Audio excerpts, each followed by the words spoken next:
No ಮಗ ನನಗೆ ಕೆಲಸ ಸಿಕ್ತು ಮಗ. ಕಂಗ್ರಾಟ್ಸ್ ಮಗ. ಥ್ಯಾಂಕ್ ಯು ಮಗ. ಒಂದು ನಿಮಿಷ ಮಗ, ನಾವು ಏನೋ ಕಾಲ್ ಮೇಲೆ ಕಾಲ್ ಮಾಡ್ತಾರೆ ಮಗ. ಒಂದು ಕೆಲಸ ಮಾಡು, ಈ ಫೈಲಿನ ಇಟ್ಕೊಂಡಿರೋ ಮಗ, ನಿನ್ನ ಹತ್ರ ಆಮೇಲೆ ಬಂದು ಇಸ್ಕೊತೀನಿ. ಓಕೆ ಮಗ. ಹಾಂ ಥ್ಯಾಂಕ್ ಯು ಮಗ. ನನ್ನ ಮಗನ ಜಾಬ್ ಸಿಕ್ಬಿಡ್ತು, ನಿಮ್ಮನ್ನ ನಾನು ಚೀಪಾಗಿ ನೋಡ್ತೇನೆ. ಹಾಯ್ ಮಗ. ಹೇಳಿ ಮಗ. ಇಲ್ಲ ಮಗ, ನಾನು ಸರ್ಟಿಫಿಕೇಟ್ ಕೊಡೋ ಕೆಲಸಕ್ಕೆ ಟೈಮ್ ಆಯ್ತು, ಹೋಗ್ಬೇಕು. ಯಾವ ಸರ್ಟಿಫಿಕೇಟು ಮಗ? ನಾನು ಬೆಳಗ್ಗೆ ನೀನು ಇಟ್ಕೊಳ್ಳೋ ಅಂತ ಕೊಟ್ಟಿದ್ದಲ್ಲ ಮಗ. ಯಾವ ಫೈಲು, ಯಾವ ಸರ್ಟಿಫಿಕೇಟು? ನೀನು ಯಾವಾಗ ನನ್ಗೆ ಕೊಟ್ಟಿದ್ಯಾ? ಲೋ ಮಗ, ಹಂಗೆ ಅನ್ಬೇಡ ಮಗ, ನನ್ನ ಜೀವನ ಅಡಗೈತೆ. ಏಯ್, ನನಗೆ ಕೊಟ್ಟಿಲ್ಲ ಅಂತೇಳಿ ಅರ್ಥ ಆಗಲ್ವಾ? ಬೆಳಗ್ಗೆ ಬಂದ್ಬಿಟ್ಟು ತಲೆ ದಿನಕ್ಕೆ. ಲೋ ಮಗ, ಈ ಪ್ರಪಂಚದಲ್ಲಿ ಯಾರು ನಂಬರ್ದು ಫ್ರೆಂಡ್ಸ್ನ, ಅಸಲ್ ನಂಬರ್ದು ಎಲ್ಲ ಬರೀ ಫೇಕ್ ಆಗೇ ಇರ್ತಾರೆ. ನೋಡೋ ಮಗ ನನ್ನ ಫೈಲು. ಲೋ ಮಗ, ನಿನ್ಗೆ ಹೆಂಗೆ ಸಿಗ್ತದೆ ಫೈಲು? ನಿಮ್ಮನ್ನ ನಾನು ಚೀಪಾಗಿ ನೋಡ್ತೇನೆ.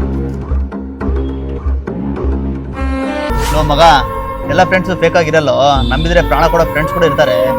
ನಮಗೆ ಒಳ್ಳೇದು ಬಯಸೋನೇ ಅಲ್ವಾ ನಿಜವಾದ ಫ್ರೆಂಡು. ಈ ವಿಡಿಯೋ ಇಷ್ಟ ಆದರೆ ಶೇರ್ ಮಾಡಿ. Thank you.